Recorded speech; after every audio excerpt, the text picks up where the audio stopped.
नमस्कार दोस्तों, stock market studies में फिर से एक बार आपको बहुत-बहुत स्वागत करता हूँ।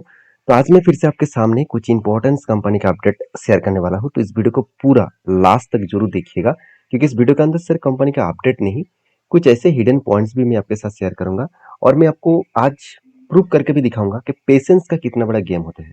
क्योंकि इस मार्केट पेशेंस रखने वाला व्यक्ति को ही अच्छा खासा प्रॉफिट देता है। हाँ, मैं ये नहीं कहूँगा कि आप मतलब बेकार मतलब जो कंपनी का लॉस कंपनी है, जो पेनी स्टॉक है, तो उसके ऊपर आप पेशेंट के साथ बने हुए हैं और उसको फ़ायदा मिलेगा, ऐसे सोचकर बैठे हुए तो वो उसका गारंटी कुछ भी नहीं है। देखिए मार्केट में कुछ भी गारंटी नहीं होता है, फिर भी हमेशा अगर आपने सही कंपनीज़ को चूज़ किया, सही कंपनी को फाइनेंशियल को रिसर्च करके काम किया, तो वहाँ पे एक आपको क्लियर कट आपको विज़न मिलेगा। जैसे आज मैं 3 कंपनी के बारे में बात करूँगा, वो तीनों कंपनी कुछ इसी तरीके से नज़रिया आपको देखने को मिलेगा। तो वीडियो को मिस मत करना, बहुत इंपॉर्टेंस होने वाला है। तो फर्स्ट जो कंपनी है जिसका नाम है दीपक नाइट्रेट। तो फाइनली दीपक नाइट्रेट के ऊपर मैं चार्ट के ऊपर जाऊंगा। देखिए चार्ट के ऊपर बात करूँ तो कंपनी के ऊपर बहुत दिनों से क्या बना था, एक कप विद हैंड बना। देखिए कप विद हैंड के बनने के बाद यहाँ पे ब्रेकआउट हुआ, ब्रेकआउट कंफर्मेशन भी हुआ। उसके बाद देखिए बिग क्रैश हो गया। जब क्रैश हुआ तब मैंने आपको बताया कि यहाँ पे स्ट्रांगली क्या है, सपोर्ट है। इस सपोर्ट लेवल को टच किया। सपोर्ट को टच करने के बाद फिर से देखिए बाउंस बैक किया और प्रीवियस जो हाई था उस हाई को लेवल को ब्रेक किया। नीचे आया, नीचे आने के बाद देखिए फिर से इस लेवल से बैक किया। क्यों किया? यहाँ पे एक लाइन में आपको ड्रॉ करके दिया। इस लाइन ड्रॉ करने के बाद आपको पता चलेगा कि यहाँ पे स्ट्रांगली क्या है, रेट सपोर्ट है, सपोर्ट है, सपोर्ट है और फिर से यहाँ पे एक सपोर्ट लिया। तो सपोर्ट लेने के बाद ही बाउंस किया। तो कहने का मतलब है जो प्रीवियस हाई था, देखिए कंटिन्यूअसली क्या कर रहा है कंपनी, इस बात को देखिए ध्यान से। कंपनी लोअर साइड में कंपनी आप मतलब हायर लो बना रहा है और हायर साइड में कंपनी हायर हाई बनाते चले जा रहे हैं। तो इसका मतलब कंपनी आगे बढ़ने की एक स्ट्रांगली पोटेंशियल है। तो आगे बढ़ने के बाद कंपनी का टारगेट कहाँ तक मेरा है, करीबन 2800 के आसपास मेरा टारगेट है, जो करीबन 23% के आसपास निकल कर आ रहा है। तो बेस्ट तरीके से एक एंटी लेवल यहाँ पे मिलने का चांसेस मुझे मिला और मैंने पेशेंस के साथ बने रहा, जिसके चलते जिसका बेनिफिट मुझे इजीली मिलने का चांसेस लगता है कि इजीली मिलने का चांसेस है। हाँ, इजीली मतलब ये नहीं कि कंपनी रॉकेट की तरह जाएगा, टारगेट देगा। वोलेटिलिटी रहेगा, अप्स एंड डाउन तो होता रहता है। तो पेशेंस के साथ बने रहिए तो उसके हिसाब से प्रॉफिट मिलेगा।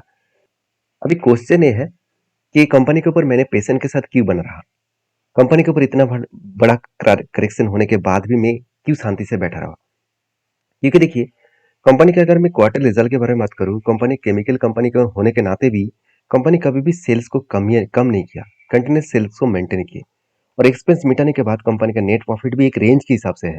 ऐसे नहीं कि इस बार 200 करोड़ का प्रॉफिट हुआ, नेक्स्ट नेक्स्ट क्वार्टर में 50 करोड़ का प्रॉफिट हुआ, उसके बाद -40 करोड़ का लॉसेस हुआ, ऐसे बिल्कुल नहीं। कंपनी 200 से 150 इसी लेवल के अंदर ही कंपनी काम कर रहा है। तो मतलब खराब टाइम में भी कंपनी का मैनेजमेंट बहुत अच्छी तरीके से खुद को रिप्रेजेंट कर रहा है। तो जब केमिकल सेक्टर का फिर से ग्रोथ होना स्टार्ट हो जाएगा, ये भी बताया जा रहा है कि 2025 के बाद केमिकल सेक्टर का फिर से जो डिमांड है वो डिमांड बढ़ेगा। तो तब मुझे लगता है इस कंपनी के ऊपर चार चांद लगने वाले हैं। तो जब होगा तब तो होगा, अभी फिलहाल के लिए करंट सिचुएशन में आपके साथ शेयर करूँ। दूसरी बात, इसका मैनेजमेंट मुझे बहुत स्ट्रांग लगा, क्योंकि जिस मैनेजमेंट ने कोविड के टाइम में जो कर्जा लिया था, वो सबसे पहले खाना पीना छोड़ के भी पहले क्या क्या कर्जे को मिटाया। क्योंकि यही सबसे बड़ा इंपॉर्टेंस पॉइंट है। क्योंकि देखिए जो लोग किसी भी तरीके से किसी व्यक्ति के पास कोई भी पैसा उधारी लेते हैं और जो खुद सबसे पहले खुद के पास पैसा आने के बाद वो सबसे पहले उस कर्जे को वो मिटाते हैं, चाहे वो घर में खाने पीने का चीज आए ना आए, वो सबसे पहले उस कर्जे को मिटाते हैं। वो लोग हमेशा एक मतलब पॉजिटिव थिंकिंग लेके चलता है। उसी तरीके से कंपनी का मैनेजमेंट भी आपको उसी तरीके से समझना पड़ेगा। जो मैनेजमेंट बिजनेस में सबसे पहले कर्जे को वो मिटा दिया, मतलब कोई उधारी नहीं रखना चाहते कंपनी के ऊपर। क्योंकि देखिए आज अगर कोविड के सिचुएशन फिर से आ गया तो कंपनी का अगर कर्जा ज्यादा हो तो कंपनी खतरे में पड़ सकता है। तो यही सारे कारण की वजह से मैंने इस कंपनी के ऊपर कंटिन्यू किया। बाकी इन्वेस्टर भी इस कंपनी के ऊपर कंटिन्यू कर रहा है, इसका एक कारण के बेसिस में भी कंपनी के ऊपर मैं कंटिन्यू कर रहा हूँ। बाकी इस कंपनी के ऊपर जो टेक्निकली चार्ट पैटर्न है वो मैं आपके साथ शेयर कर चुका हूँ। आपके क्या ओपिनियन है इस कंपनी के ऊपर जरूर कमेंट्स करना। अभी जो नेक्स्ट कंपनी है जिसके ऊपर मेरा बहुत दिनों से इंतजार था कुछ लेवल ब्रेकआउट करने का, वो फाइनली हो चुके हैं। इसका नाम है अशोक लेलैंड। देखिए अशोक लेलैंड के ऊपर बहुत दिनों से मैं इंतजार किया और बहुत सारे मुझे कमेंट्स भी आया था, बहुत सारे नेगेटिव कमेंट्स आया था कि अशोक लेलैंड बेकार कंपनी है और आप इस कंपनी के ऊपर बेकार एनालिसिस कर रहे हैं। देखिए मैं किसी के ऊपर कभी भी मैं कोई भी रिप्लाई नहीं करता हूँ और कुछ इस तरीके से कमेंट्स के ऊपर, क्योंकि देखिए हर किसी का अलग अलग ओपिनियन है। शायद जिसने कमेंट किया उन्होंने कुछ सोच समझ कर किया होगा। तो मेरा काम है मेरे खुद के एनालिसिस के ऊपर भरोसा रखना और मैं भरोसा रखकर इस कंपनी के ऊपर बैठा रहा तो उसका जो रिजल्ट है, जो आउटकम रिजल्ट है, वो अभी मुझे देखने को मिला है। क्योंकि मैं हमेशा बोलता हूँ कि patience is the big game है और पेशेंस सबसे इम्पोर्टेंस है इस मार्केट में। तो जो पेशेंस मैंने दिखाया उस पेशेंस का अभी आउटकम यहाँ पे देखने को मिला है। जैसे देखिए कंपनी के ऊपर आज नहीं 2018 से लेकर एक पैटर्न स्केट हुआ था। 2018 से लेकर एक पैटर्न स्केट हुआ था, वो पैटर्न कुछ इस तरीके से बना था। एक कप विद पैटर्न का ध्यान से इस चीजों को देखना, आपको सब कुछ देखने को मिलेगा। पहले क्या बना था, एक कप बना, उसके बाद एक हैंडल बना। तो कप विद पैटर्न बना और आज का नहीं, 2018 से लेकर जब टोटल ऑटो सेक्टर में स्लो डाउन हुआ था तब से लेकर एक कप विद पैटर्न बना। और पैटर्न बनने के बाद देखिए कंपनी क्या हुआ यहाँ पे एक एक मतलब पैटर्न कंप्लीट होने के बाद कंपनी यहाँ पे धीरे धीरे करके क्या किया, ऊपर गया और नीचे भी रिटेस्ट किया, उसके बाद ऊपर गया, फिर से देखिए नीचे आया। तो मतलब एक स्ट्रांगली एक रेजिस्टेंस को वो फेस कर रहा था। और मैं आपको बार बार यही बोल रहा था कि जब भी इस लेवल को ब्रेक करेगा तो आपको उसको ब्रेकआउट नहीं मानना है, क्योंकि ब्रेक करने के बाद नेक्स्ट कैंडल अगर रेड कैंडल हो गया तो इसका मतलब वो फॉल्स ब्रेकआउट है। यहाँ पे देखिए फॉल्स ब्रेकआउट और फाइनली यहाँ पे क्या हुआ, एक फॉल्स ब्रेकआउट एक्चुअली नहीं हुआ, यहाँ पे क्या हुआ, ब्रेकआउट हुआ और ब्रेकआउट के बाद नेक्स्ट कैंडल ऊपर क्लोजिंग हुआ। इसका मतलब ब्रेकआउट कंफर्मेशन हुआ था। उसके बाद रीटेस्ट करने के बाद देखिए कंपनी किस तरीके से बाउंस बैक की और जो इसका इतनी स्ट्रांगली एक रेजिस्टेंस लेवल है उस लेवल को कंपनी वॉल्यूम के साथ ब्रेकआउट किया। अब इस वॉल्यूम के साथ ब्रेकआउट करने के कारण कंपनी के ऊपर एक अच्छा खासा रैली यहाँ पे देखने को मिलेगा। अभी मेरा जो टारगेट है, जो टारगेट मैं लेके चल रहा हूँ, बहुत लंबा सा टारगेट लेके चल रहा हूँ, करीबन 300 के आसपास। तो बेस्ट तरीके से यहाँ पे रिजल्ट देखने को मिला है, बेस्ट तरीके से यहाँ पे सिचुएशन देखने को मिला।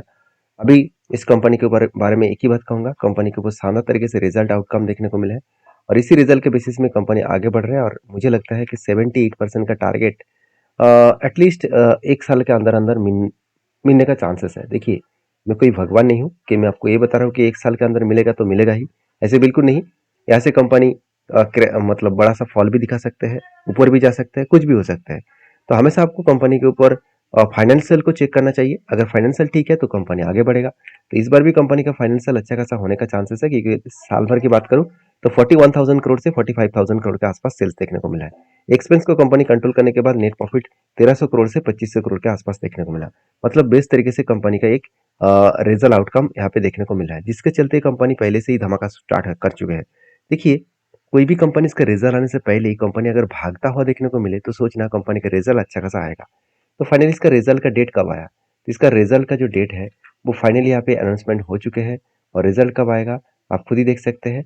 17 ऑफ मई कंपनी का रिजल्ट आने वाला है। तो इस रिजल्ट के डेट याद रखना और इस डेट के हिसाब से आपको काम करना होगा।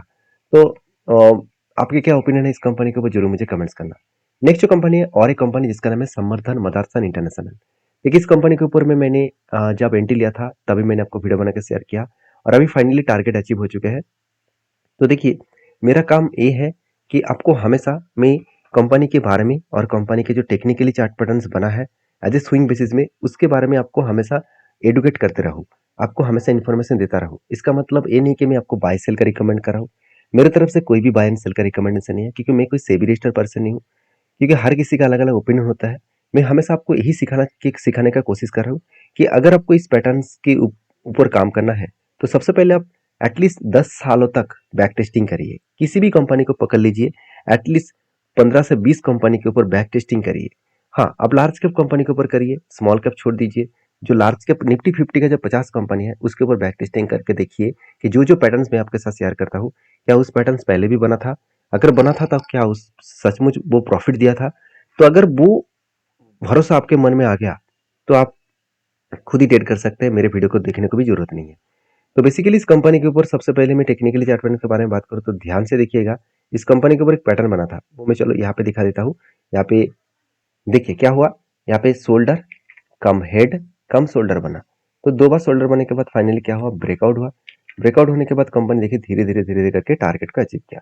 तो बेस्ट तरीके से एक टारगेट का अचीव किया और टारगेट अचीव कितने में हुआ, 36 के आसपास। मतलब बेस्ट लेवल का यहाँ पे टारगेट कंपनी क्या किया, अचीव किए। और पेशेंस कितना बड़ी गेम है आप खुद ही देख लीजिए। जब ब्रेकआउट हुआ था कंपनी बहुत दिनों तक यहाँ पे होल्ड किया, नीचे आया, 200 डेज मूविंग एवरेज को रिटेस्ट किया, उसके बाद धीरे धीरे करके वो ऊपर गया और टारगेट को अचीव किया। तो मुझे लगता है कि ये जो सिचुएशन बना है, ये सिचुएशन कंपनी को आगे बढ़ाने के लिए काफी है और ये जो सिचुएशन बना है ये कंपनी के लिए बूस्ट करने के लिए काफी है। तो बाकी आप इस कंपनी के ऊपर किस तरीके से सोचते हैं जरूर कमेंट्स करना, क्योंकि कंपनी के ऊपर लंबा जर्नी जिस तरीके से हुआ है उस बेसिस में को जो रिजल्ट आने वाला है कंपनी का वो भी पॉजिटिव देखने को मिल सकता है।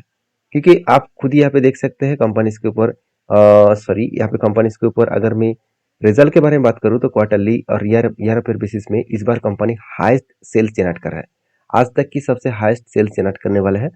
एक्सपेंस को मिटाने के बाद कंपनी का प्रॉफिट भी हाईएस्ट देखने को मिलेगा। तो बेस्ट तरीके से कंपनी प्रॉफिट को यहाँ पे मेंटेन किया। पहले भी एक बार 2260 करोड़ के आसपास प्रॉफिट हुआ था, इस बार वो 2275 करोड़ के आसपास प्रॉफिट दिखा रहा है। मतलब कंपनी बेस्ट तरीके से खुद को रिप्रेजेंट करा, जिसके चलते मैंने क्या क्या ट्रेड लिया था और मेरा फाइनली टारगेट अचीव हो चुके हैं। तो बार बार मैं बोलता हूँ कि सारी चीज़ों को सीख कर काम करिए, अगर सीखेंगे तो आप बहुत ज़्यादा मार्केट से पैसा कमा पाएंगे। देखिए, मार्केट आपको पैसा देने के लिए तैयार है, मगर इसके लिए आपको पेशेंस और कंपनी के ऊपर एनालिसिस ठीक ठाक करना होगा। अगर एनालिसिस ठीक ठाक आप कर पाए तो आपको पैसा मिलेगा। अगर आप एनालिसिस ना करके किसी भी जगह पे एंट्री ले रहे हैं तो वो आपको बहुत बुरी तरीके से पिटाई करने वाला है। तो मैं हमेशा सिखाने के लिए तैयार हूँ, आप सीखने के लिए तैयार है तो मेरे साथ जुड़े रहिए। हाँ, मेरा कोई भी पेड वर्जन नहीं है, कोई भी 1 रुपया चार्जेस मैं किसी से नहीं लेता हूँ। अगर आपको सीखना है तो मेरे वीडियो देखकर ही सीखना होगा और वो भी फ्री ऑफ कॉस्ट ही मिलेगा। कोई भी मेरे तरफ से बाय एंड सेल का रिकमेंडेशन भी नहीं होता है। तो आपके क्या ओपिनियन है, किस कंपनी के ऊपर आपने निवेश किया, जरूर मुझे कमेंट्स करना। और नेक्स्ट जो कंपनी है उसका नाम है कनारा बैंक। तो कनारा बैंक के बारे में बात करूँ तो इस कंपनी एक पीएसयू बैंक है। तो फाइनली कनारा बैंक के ऊपर एक के बदले आपको 5 शेयर मिलने वाला है। तो क्योंकि इसका फेस वैल्यू 10 रुपये है, वो अभी 2 रुपया होने वाला है। तो जो लोग बोनस पाना चाहते हैं, सॉरी स्प्लिट पाना चाहते हैं, तो एक के बदले 5 शेयर पाना चाहते हैं, तो इस कंपनी के ऊपर एक बार रिसर्च करिए, उसके बाद काम करिए। वीडियो में जानकारी अच्छा मिले तो प्लीज लाइक करना। मिलते हैं नेक्स्ट वीडियो में, तब तक के लिए धन्यवाद।